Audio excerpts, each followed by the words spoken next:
you're watching Newsx and I'm Shivani Singh. If you're feeling broke today, don't worry. You're still doing better than an entire nuclear-armed nation. Pakistan just hit a milestone. No, not a Mars landing. They've officially signed the 25th IMF agreement. That's right. If the IMF had a loyalty program, Pakistan would be getting a free tote bag and a most improved sticker by now. But here's the kicker. They aren't even using the money to build anything. They're using the new loan to pay off the old loan. It's essentially using one credit card to pay the minimum balance on another, but with more flags and national anthems.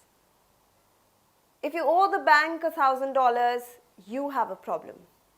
If you owe the bank $1 billion, then the bank has a problem. But what happens when you owe the world nearly $300 billion and your only plan is to pay it back, is to borrow more? As we speak, Islamabad is creating a fresh $1.2 billion disbursement from the IMF. It is the 25th time since 1958 that Pakistan has gone to the lender of last resort. But behind the celebratory headlines of stability lies a much darker reality. A nation that has outsourced its survival to foreign funds. Now you might ask, where does all the money go? Well, the IMF finally did the maths. And the results are, let's call them, expectedly tragic. Apparently, Pakistan loses 6% of its GDP every single year to something called the elite capture. While the common citizen struggles with energy prices, the elite are shielded. And who fills the gap? The IMF, the World Bank, and what Pakistan calls its brotherly nations like Saudi Arabia, the UAE, and China. Think of the elite capture as a VIP club, where the membership fee is the country's future.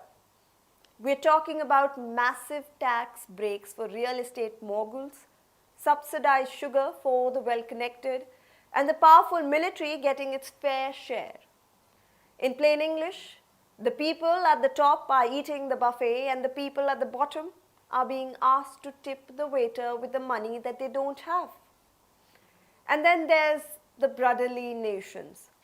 Saudi Arabia, the UAE, and China are like that one friend who keeps lending you $20 knowing they will never ever see it again. But they want to make sure that you don't crash on their couch. Saudi Arabia just rolled over $5 billion in deposits.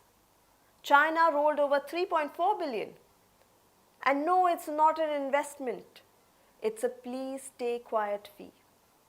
In the first 5 months of this fiscal year alone, foreign assistance has surpassed $3 billion. But this isn't investment. This is a survival kit.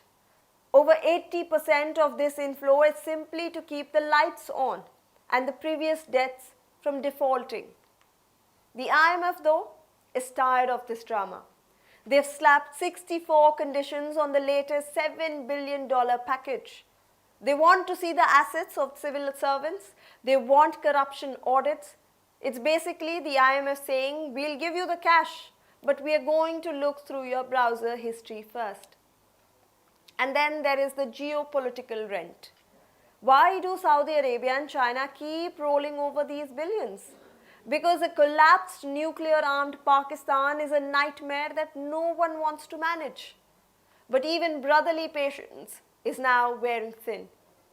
The UAE is now pivoting from cash aid to investments, demanding actual assets like ports, airports in exchange for liquidity. The government in Islamabad calls it stabilization, but others call it economic parkour.